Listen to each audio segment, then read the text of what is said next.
Our guest today is an Emmy-nominated writer and playwright with 3 books, so far anyway, on the New York Times bestseller list. I bet it's going to be 4 books very soon. And for a time, she was a comedy writer for Bob Hope. Her association with Bob has led to the publication of this remarkable new book called Dear Bob, Bob Hope's Wartime Correspondence with the GIs of World War II, a wonderful collection of mementos and photos and stories and letters between our servicemen and the legendary comedian. The book, written in collaboration with Bob's daughter, Linda, is fascinating. I highly recommend it. And our guest today is Martha Bolton. Welcome to the program. Well, thanks for having me. I'm happy to be talking about the book and Bob Hope and everything he meant to the troops. Before we delve into this book and how it came to be and where all this material was all these years, I want to get a little bit of background info on you, because when I think of someone who wrote for Bob Hope, I sort of envision a guy with a fedora smoking a cigar, and you got a typewriter in front of him, and he's like, yeah, I got a joke on Eisenhower, here you go. But obviously it's a very different scenario with you. So how did you come to write for Bob Hope? Well, like everybody else, I grew up watching his shows and, was a huge fan, but I was also just a fan of comedy. I collected jokes as a youngster, and I would write them on a 3x5 card, kept them in this little filing box, and, bought comic books. In fact, I even had bought, a lot of people don't know that Bob Hope had a comic book. Yes. But I even bought his comic books and read them, so I just studied comedy. I had all the comedy albums of different people, and never thought it would be a career. I just loved comedy. I loved to laugh, and just kind of made it my collection of all these things. Well, then I started getting my writing out there, and I would publish at magazines and had a newspaper column and different things like that. And I got a lot of encouragement to send my material out to different people, and I had sent it, Phyllis Diller and Joan Rivers, and they started buying from me, and I had also been roasting different people, businesses, and also my church. I would roast the pastor, anybody that had an event, So I was practicing it, but didn't really know what to do after that. And so I had read this book by Gene Parrott, and we were very similar. He wrote for Phyllis, I wrote for Phyllis. He did roast, I did roast. So I just wrote him a letter and said, that we had this in common. Didn't expect much, but he invited me down to see Mama's Family. He was creative consultant on that at the time. And so I went down there, took my album of all my material, and made the poor guy look through it after when we went out to eat afterwards. But he was impressed, and he said, you should be writing for Hollywood. And he suggested I write a spec script. And at the time, my typewriter wasn't working at home, so for a quarter, for 20 minutes, I went down to the local library and typed up 2 spec scripts and got it to him, and he got it to the producer, Ed Simmons, and Ed said that he was going to call me in for the next season to pitch some show ideas. And what happens in Hollywood, the show got canceled. Oh. In the meantime, it ended up coming back, but, you're disappointed, and, your hopes were high, and then now they're dashed. But Gene also happened to be a writer for Bob Hope, so he recommended me to Bob. I did some material, and he got it to Bob, and I, waited to hear. And then one night after, it was late, after 11 o'clock at night, and the phone rings, and sure enough, it's Bob Hope, and he told me he loved my material, and gave me some more topics, and I just started. He just kept calling, and I kept writing, and came on staff. I was his first woman staff writer. So that's how it started. Fantastic. Then I walked into the Brown Derby, and I noticed they had my picture facing the wall. So I said to the manager, what's the idea? He said, well, we can't serve ham these days, so why tantalize the people? It's got to be a very unusual and unique circumstance to pick up the phone and hear Bob Hope's voice on the other end saying something like, do you have anything on Nancy Reagan? You know? I mean, and that happened all the time, and it was, you never got used to it. Every time it happened, you're like, man, I don't believe this. This is just amazing. So, and he was so nice, and he'd do fun stuff on the phone too, you know, and joke around with you, and you know, it was just comedy is a very fun line of work anyway. So sure. Yeah, and then when you're getting to work with the greats on the shows, when we would do the tapings of the television specials, I mean, his friends were from everywhere from an up-and-coming star to the legends to presidents. Right. That would appear on the shows. So I was with him 15 years until he retired and stopped. But 15 years, he never said one unkind word to me. He was the nicest boss. And what I found interesting, too, was when we would do the tapings, and you'd have to go in, like there's a line, you needed a line change in one of the sketches, and you'd have to go into his dressing room to run some new lines by him. And he's sitting there in the makeup chair, and on the sofa is like Lucy and Milton Berle and Danny Tom. And so you're under that kind of pressure. And this one show, George Burns was on the show. And so the writers wanted to get their picture taken, all of us get our picture taken with George. And so we, caught him in the dressing room and asked if he would mind. And he was so nice and let us. But then when they got done, he says, you work for the nicest man in show business. And you would get comments like that from different legends that would be praising Bob Hope. And he was so loyal to his friends. And they would sometimes come down to this show. They weren't even booked on the show, but they would show up just to watch the festivities, just to be there. But here we are broadcasting for the Navy at Terminal Island. Terminal Island, that's a body of men surrounded by pinup girls. But we had a nice time. We made the rounds of San Pedro. San Pedro, that's an old Spanish phrase meaning you take the high road and I'll take the low road, and I'll be in the shore patrol wagon before you.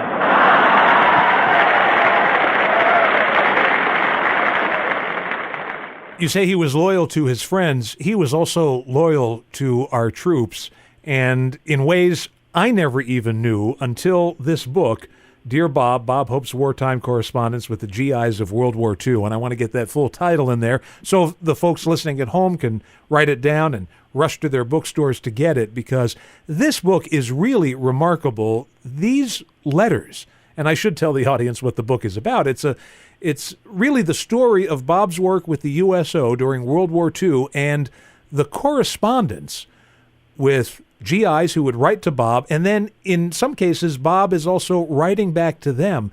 A two-part question: where has this material been all of these years? And just how did this project come about?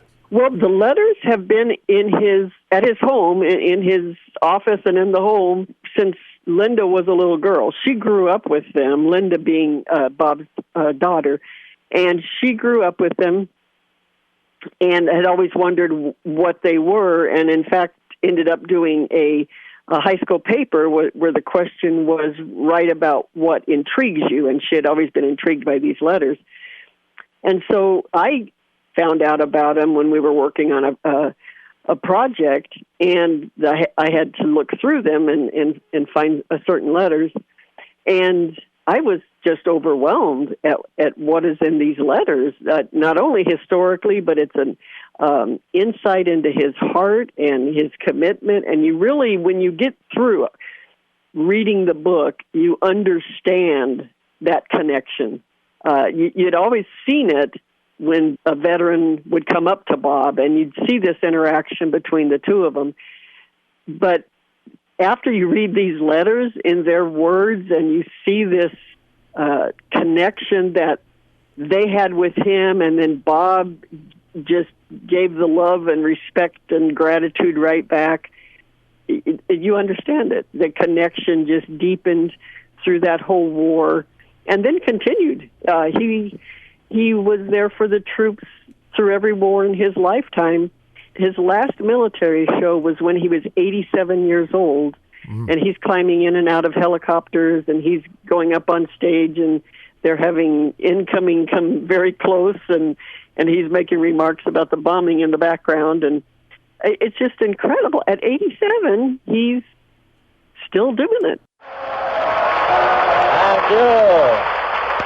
Thank you. Stop beating that spam together. How do you do? How do you do, ladies and gentlemen? This is Bob broadcasting for the Troop Carrier Command of the Sedalia Army Airfield near Kansas City, Missouri, Hope.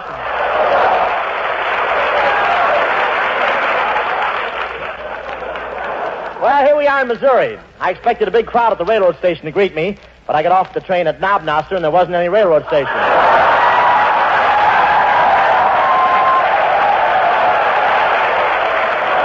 But this is Missouri, great mule country around here. You know what a mule is? That's a Crosby horse whose ears got that way from being pulled across the finish line. In 1941, before Pearl Harbor, he had agreed to take his radio show to Marchfield. And so he did it, and he loved that audience. He just fell in love with that audience. You know, they were just such a warm audience, and any comic that got that kind of response would just love them. Sure. So when Pearl Harbor got bombed, then he wanted to enlist, but President Roosevelt felt that his talents would be better served by, keeping up the morale and entertaining the troops. So he, had him go in that direction. And the thing of it is Roosevelt had no idea who he was getting. He was getting someone who would not just be there for World War II, but he would be there for every war in that century. Like I said, it's just a remarkable book. And how many letters a week did Bob receive from servicemen? 38,000. Holy mackerel. 38,000 a week. Yeah, a Wow. week. And he would have, he tried to answer as many as he could. And maybe, I'm not saying he didn't, maybe he did achieve answering them all. But he certainly answered an amazing amount. And what is remarkable, too, is that his secretary at the time, Marjorie Hughes, she not only kept the soldiers' letters, but she kept Bob's responses. And this was back in the day of carbon paper and onion skin, for the copy. Right. And that they made it through the years protected. Wow. So it's pretty incredible. And then how the book came about was I talked to Bob about the possibility, had he ever thought about putting these into a book. And he thought it was a great idea, but they were so close to his heart, he wasn't sure he could get through them again. Yeah. So he suggested I talk with Linda, and so I did. Me and Linda started having meetings about it. And then it just, we started working on it. I would get, take stacks and go through them, and we just kept going back and forth. And then, as what happens, you get, other projects take precedent and, Sure. and whatnot. But we never forgot. Neither one of us ever forgot about this. It was, this book was high up. And then a few years ago, she wrote me and asked if I wanted to get back on the book. And I was so excited and just could not wait. But by now, the letters that were at his house had now been sent to the Library of Congress. So I would go up there and finish my research, and then continued working on the manuscript, and then I'd send it to Linda, and she would make suggestions, and very valuable suggestions, and then send it back. And then we also had the dilemma of deciding which letters. Right. As you can imagine, Yeah. we had thousands to choose from. So the book kept taking different size, becoming different sizes. It would swell up, and then we'd try and get it back down, and then we realized, no, we got to put this other letter in there that we took out. It's got to go back, and so that was a real challenge. But that's how it came about, and it was going to come out last year with all of the anniversaries, but then a lot of them ended up not happening. Right. But it came out this March, and after we survived 2020 and all that it brought, I think the world is ready for a lot of hope and gratitude and realizing what we mean to each other right now. Yeah. So Bob was always known for his timing, and I think he's still doing it. Anyway, ladies and gentlemen, tonight we're at the Long Beach Veterans Hospital, which is about 25 miles south of Los Angeles as the crow flies, and about 20 miles south of Santa Anita as the doe flies. But over 2,000 veterans call this place home. At least that's what they call it when the nurses are within earshot. Nurse, that's a girl in a white uniform who can take your temperature and give you one, both at the same time. But really, this is a great place, and I wish you could all see this gorgeous auditorium we have here. And I asked Colonel McBrien what time I could put on my show for the patients. He said right after dinner, Hope. That's the usual time for their sedative.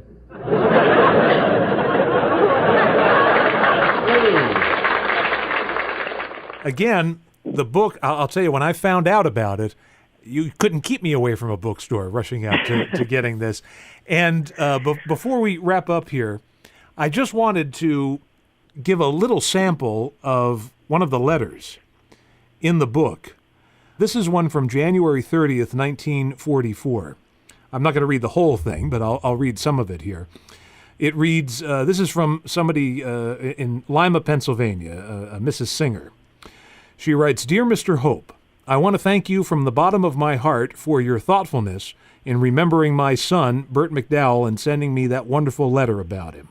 He lost his own life by saving 3 others, and yet he couldn't have a flag draped on his coffin after I brought his body home from New Orleans. It continues on. These are moving letters. There's a lot of humor in this book. Obviously, Bob has very funny responses, but what I like about this letter, and the reason I singled it out, is this is a letter in response to something Bob had written to this lady, which I thought was moving, and just her story and her gratefulness to Bob for doing that. And she writes at the end, you'll never know just what that letter means to me, so thanking you again.